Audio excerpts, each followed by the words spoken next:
Hello, hello, hello, hello, hello, everyone. Hello, YouTubers. It's Anonymous T. Hope you're having an amazing day today. So today we are talking about a recent interview that Carlos King did with Mariah Huq from Married to Medicine. And there are a lot of gems, but I am going to give you the abbreviated version of what was said in this podcast and give my reaction. So basically, Carlos thinks that Mariah is one of the most underrated reality TV stars. He calls her even a legend, feels that Mariah was misunderstood.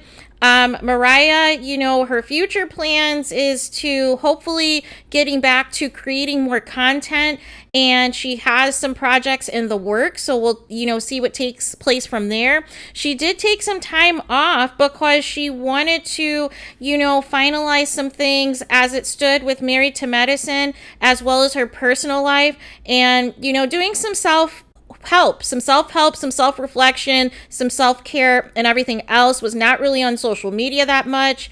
Also, they addressed how much the fans have been supporting Mariah, because as you know, Mariah's fans have gone hard in the paint. They have gone absolutely hard in the paint for her.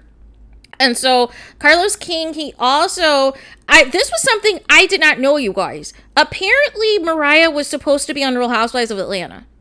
Let that sink in.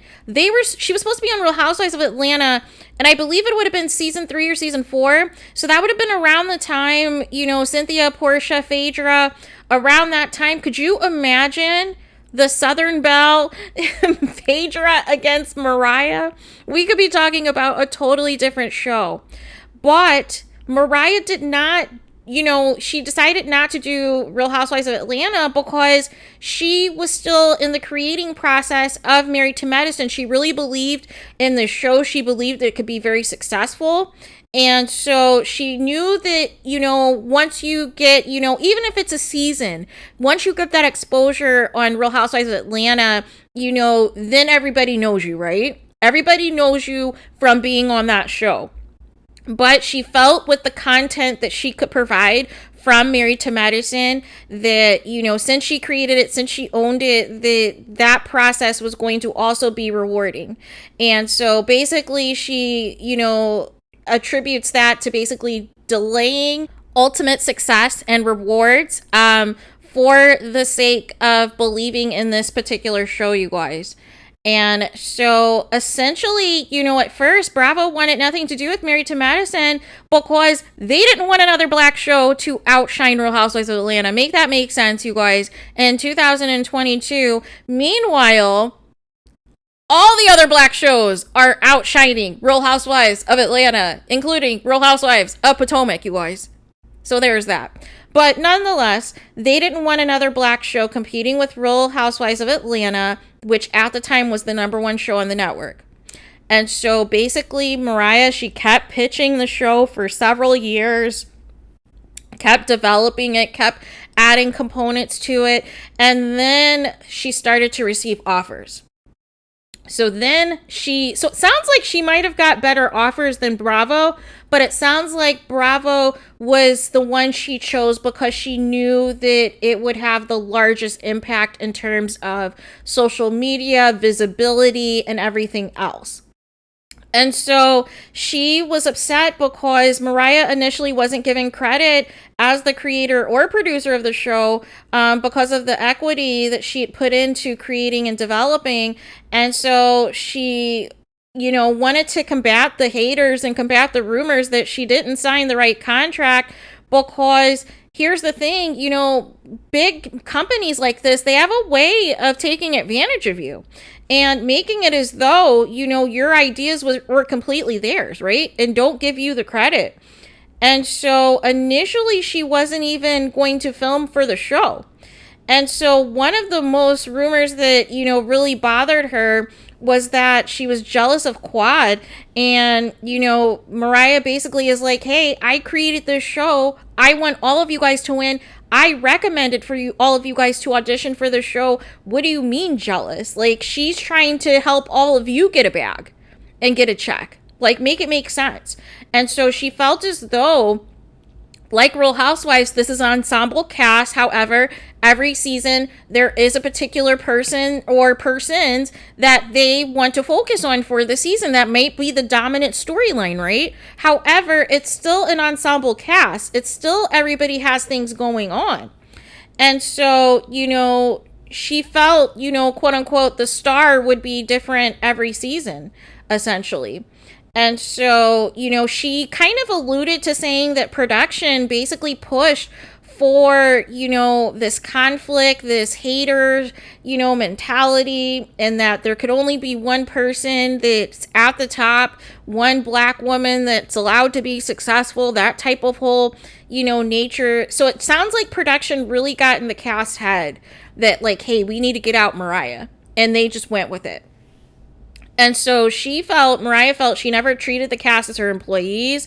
And, she felt that the Queen Bee comment was taken out of context. And it was about her fighting for equal rights because she deserved the credit as the person who created this show, as well as, being the executive producer for this show. It had nothing to do with her position within the group. It was about her wanting her rights for the credit that she was due for all of the work she put in creating this particular show.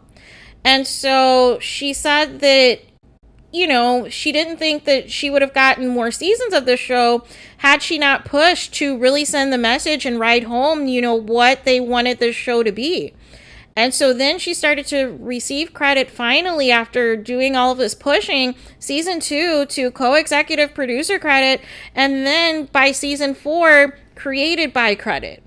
And so the executive producer credit created division within the cast because they felt that they were working with their boss and not a colleague. And so basically, because Mariah wanted the credit, it basically caused division within the cast, which I don't understand, you guys. I do not understand. It's like, why do we get so competitive against each other? Why can't we be happy for others? Mariah's the person who created the show. Mariah's the one that recommended you guys for the show. Some of you guys had to audition for multiple seasons because you were not the right fit, and still Mariah went to bat for you, and this is how you repay her? And so, basically she confirms, of course, as we all know, that she was phased off the show. And basically what Bravo does is they'll offer you, basically a crappy contract or some sort of a demotion that is so insulting that you won't come back, or just not offer you anything when it's all said and done, right? And so she feels like they were trying to destroy her from within, from the beginning of the show on. And basically she went through this for 8 years. And so, from there, the ladies just felt they didn't want her to outshine them. They didn't want her to have too much power. So they just made her the target. And it's just unfortunate because you're talking about real friendships with Toya, with Simone. Like, Simone was her OB. So it's just really unfortunate, once these shows take off after the first season, how all of these people start to feel themselves and start to smell themselves and think that they are bigger than the show. And think that you're better than the person who recommended you for the show when obviously they had the creative juices to put this together.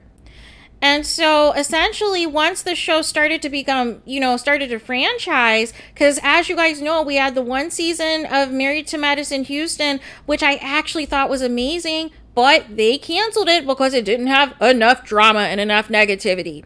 And then they had Married to Medicine LA, which lasted a couple of seasons. But again, they canceled that because it did not have enough drama and negativity, you guys. And it bothered me that on both of these shows, they did not send out Mariah, the creator of these shows, to get to know these new women, but instead they send Dr. Heavenly, you guys. Like, why not send Mariah, who is the reason that these spin-offs are even happening in the first place, you guys? Like, why do her like that? And so basically they've made it a point to say that Married to Medicine is always going to remain in the background of Real Housewives of Atlanta, and it's on purpose.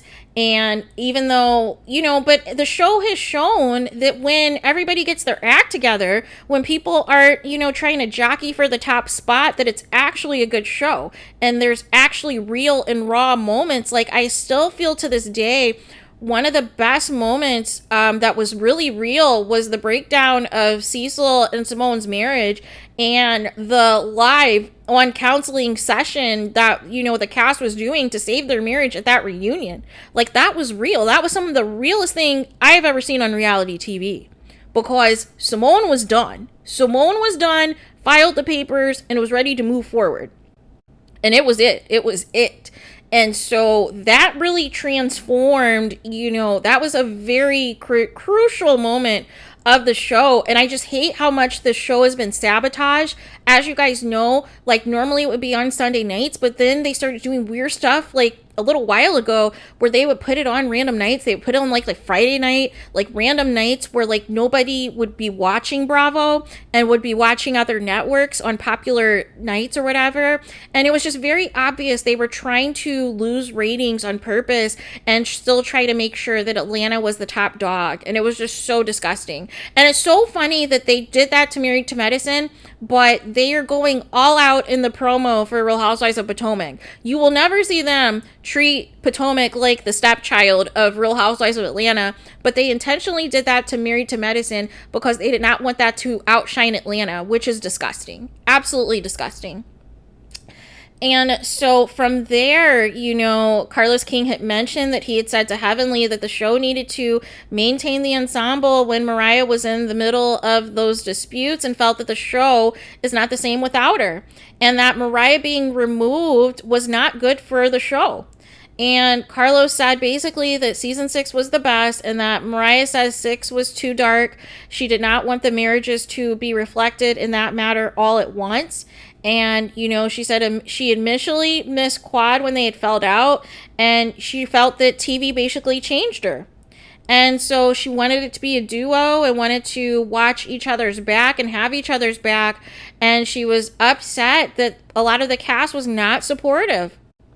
And, you know, and that's just, you know, the whole thing. It was just, they always felt that it was a compromising position. And so they thought that at least, you know, 1 or 2 cast members would have done something, because these were real friends, like I said. And so Mariah has, you know, she's trying to move forward. She feels like she is going through an evolution of some sort and, you know, has grown. She does not file the lawsuit. So this part I found interesting. She said she did not file a lawsuit and that things worked itself out, and that she felt that the threat of suing Bravo was what motivated certain things to happen. So that told me right then and there that there was a settlement behind the scenes from this getting to a lawsuit, is what this told me. That there was some sort of a settlement, and Bravo acknowledged on their part that this was not Mariah Carey, that this was Mariah's show, and that she deserved the credit for it. And so, you know, also, she currently doesn't talk to anybody in the cast, and she was very shocked by this. And she thought at first maybe it was for legal reasons that was prohibiting this, but everything's over now, right? Everything's over because there was a settlement, and I don't understand why nobody's talking to her. And so she said never say never as far as returning back to television, but I feel as though, you know, I don't know. It's just very weird, you guys. It's very weird. But here's my reaction. Because one of the producers who also was on Real Housewives of Atlanta that is no longer, they liked Carlos King's interview with Mariah. So that could be very interesting if one of those producers also comes over to OWN. But the way my takeaway from the interview was that, you know, Mariah was done wrong, obviously. And also there were some of her cast members and other people that were pushing the narrative because they didn't like Mariah. They were pushing the narrative that Mariah wasn't making any money, that she sold her show for free. They were making all of those hurtful allegations, and she's the one that fought for them to be on the show.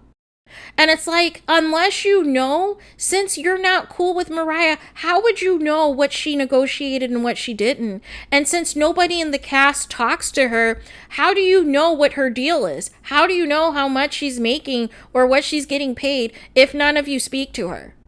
So I think that was just a smear campaign to push a false narrative because they were jealous that they couldn't create the show.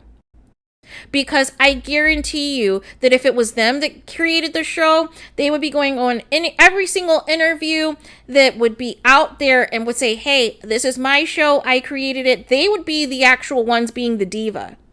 And I think that's what this was really about. The people were projecting their insecurities onto Mariah, and as a result of that, they phased her out because she was too much of a threat to them. And that's just wild. Do I think that Mariah would end up on OWN? That's a toss-up. I feel like Carlos is being very strategic, though. He is strategically interviewing these housewives who were done wrong on Bravo and that are no longer on Bravo. And I feel like an Atlanta spinoff is just a matter of time before it's announced. I feel like it's 99.9% sure happening. And we're going to get that announcement either the end of this year or early next year that, hey, we've been casting for, Love and Marriage Atlanta. And I definitely see a situation where, possibly Mariah could be on there. But I see it as though I see kind of what my takeaway is, Carlos may want to give Mariah her own show of some type of creative credit, right? Because that's kind of my vibe. Like, what if they created a Married to Medicine version on, the OWN network? Or maybe they created a Married to Nursing or Married to Healthcare Worker type of show to where it's all Black healthcare workers, whether you're a nurse practitioner, a physician assistant, like something along those lines.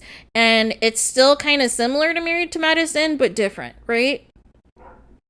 So I don't know, but I feel like it's coming down the pipeline. I feel like at some point in time, we might see Mariah again, right? But I just don't know if she's going to be in front of the camera anymore or if she's just going to stay behind the scenes this time. Also, I think if there is a Love and Marriage Atlanta, I think definitely Carlos has Cynthia and Mike Hill in mind. And I also think he would try to get Portia and or Nene. But I think he would definitely try to get at least 2 housewives from Atlanta. And I think Mariah or somebody else would be like the other person that he would try to do. But let me know what you guys think. What do you guys think of this interview and what some of the comments were by Mariah? And like I've said in several videos now, this reminds me so much of what they are trying to do to Melody Cherie on Love and Marriage Huntsville. How they're trying to phase her out, how they're jealous of her for creating this show, and how they are the people that, were the ones that met at Melody's house to audition with 10 different couples to be on this show. And this is the thanks that she gets. Like, it's very disgusting. These people now think because people talk about them on social media and on these blogs and on YouTube that they're bigger than what they are. And it's creating division amongst the cast, and it's hard to watch. And then furthermore, these people get on Instagram Lives and continue to slander, continue to smear their co-stars. And it's like, none of you would be here without Melody Cherie. So why are you guys acting like this? Seriously. Nobody's saying that you have to bend down and kiss her feet every scene, but can you at least be respectable to the girl? Can you at least treat her with some respect? Like, is that too much to ask that you are so miserable that you can only say negative things about somebody who gave you this opportunity in the first place, helped you get out of debt, help you elevate yourself, and parlay that into other opportunities? And this is the thanks that you get? No. No. Some of these people need to be humbled. And that's just on period. So those are all the thoughts that I have. Please do not forget to like, comment, and subscribe. Hit the notification bell so you're notified the moment I post new content on my channel. And with that being said, I'll talk to you guys again very soon.